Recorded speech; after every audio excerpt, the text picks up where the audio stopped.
Hi everyone, welcome. So this is my coach's thoughts on training for the Old Ghost Road Ultra Marathon, which is a 85k ultra marathon. So this is part two. So I just wanted to go over what I've been doing, where I'm at, and what the next little bit looks like from a coaching point of view. So my training plan for this is an evolution of what I'd use as an Ironman build, which is an 18-week build. And how that typically works is I do 4 weeks on, 1 week off, times 3. And then after that last week off, I do 2 weeks on and a 1 week taper. Now, just because of the physicality of running, the back end of that last 4 weeks, rather than it be an easy week, 2 weeks hard, and a 1 week taper, it'll be an easy week, 1 week hard, and a kind of 2 week taper. Just because of the physicality of just running on its own. So that's kind of what I've kind of mapped out as my plan. So I've just finished my second 4 week block of training. I'm about to commence my last key block of training, which is quite daunting and quite terrifying on so many levels. But like from a coach's point of view, the first 4 week block of training, that was about starting to build structure. Building into it, I was managing a couple of little niggly injuries, which I managed to get on top of, which has been fantastic.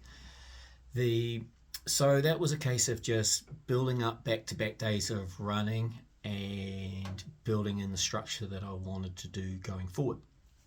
So then the second week of 4 week block of training has been about being a little bit more race specific.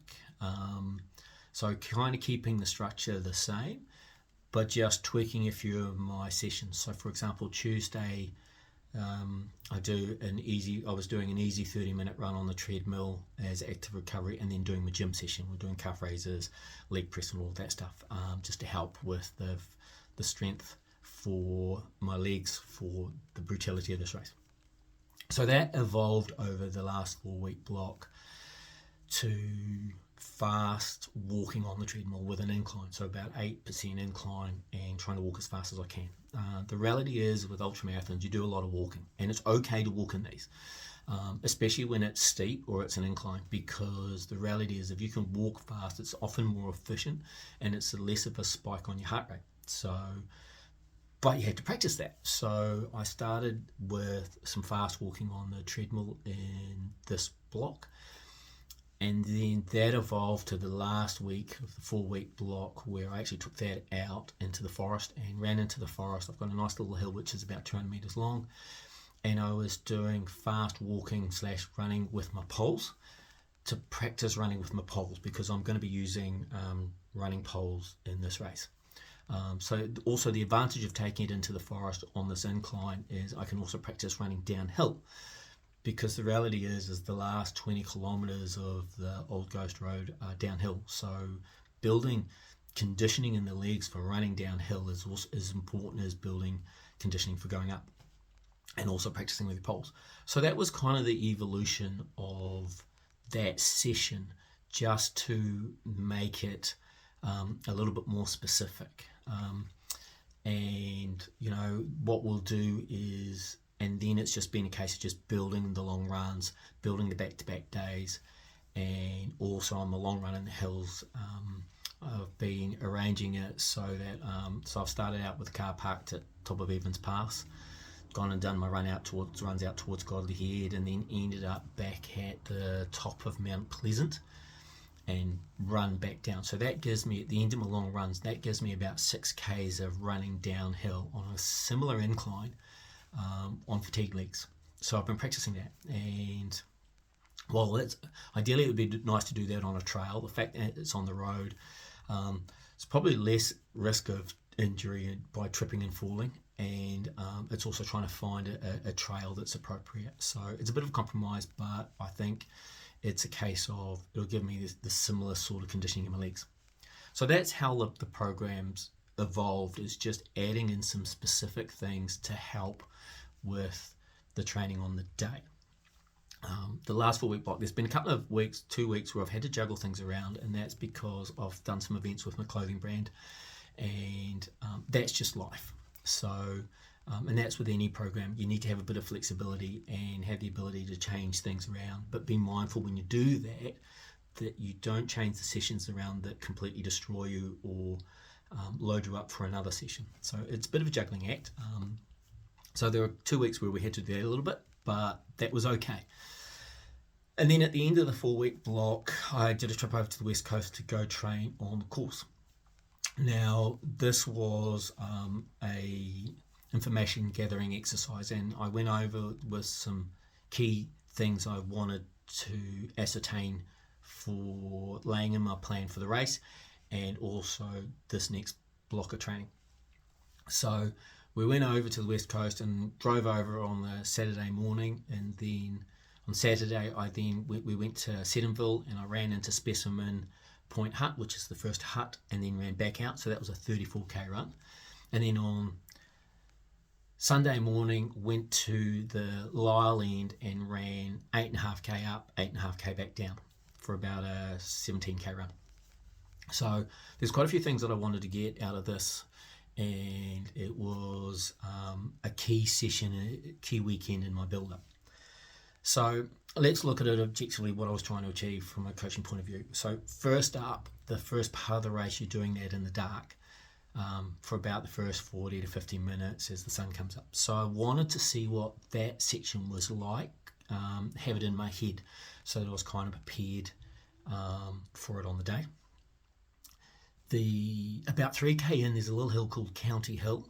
I'd seen in a review that it was a bit ugly, so I wanted to see what that was like, because it comes at a point where you're starting to get dialed in, and then you've got this nasty little hill. So I wanted to see what that was like. I also wanted to see how long it would take me to run into Specimen Point. Going at kind of like my race heart rate kind of perceived effort, and just to give me an idea for planning out times and see what it was like. And that was interesting. I was about 3 minutes slower than what I thought I would be, but that wasn't bad because I was running on pretty fatigued legs. Literally, we'd driven up 5 hours in the car, got out the car and started running, which may explain why on the way back out I was doing a death march. I was falling apart quite badly on the way back out. But I wanted to get a rough idea of how long that would take me just going at a controlled effort. So that was definitely beneficial. And I think that the time that I'm thinking is about where I will be. So based on the fact that I will have tapered and have another big block of training under my legs. The other thing that I wanted to look at also is I wanted to see what the terrain was like. So there's 2 schools of thought for this race, and that is you can either wear a running shoe or a trail shoe. And a lot of the faster guys seem to go for a running shoe. And I think if it's dry, you could probably get away with it. When I was over there at the weekend, it had been pretty wet. I was running with my coat on, coat off because there was squalls of rain coming through. It's the West Coast, that's what you get. But also it's very, very stony underfoot. So on the Saturday, I ran with my running shoes. So I ran into the hut and ran back out to get an idea of what that's like. On the Sunday, I wore my trail shoes for the uphill and downhill. Funnily enough, that side of the mountain's actually a lot smoother. There's some stony bits, but it's actually a lot better underfoot.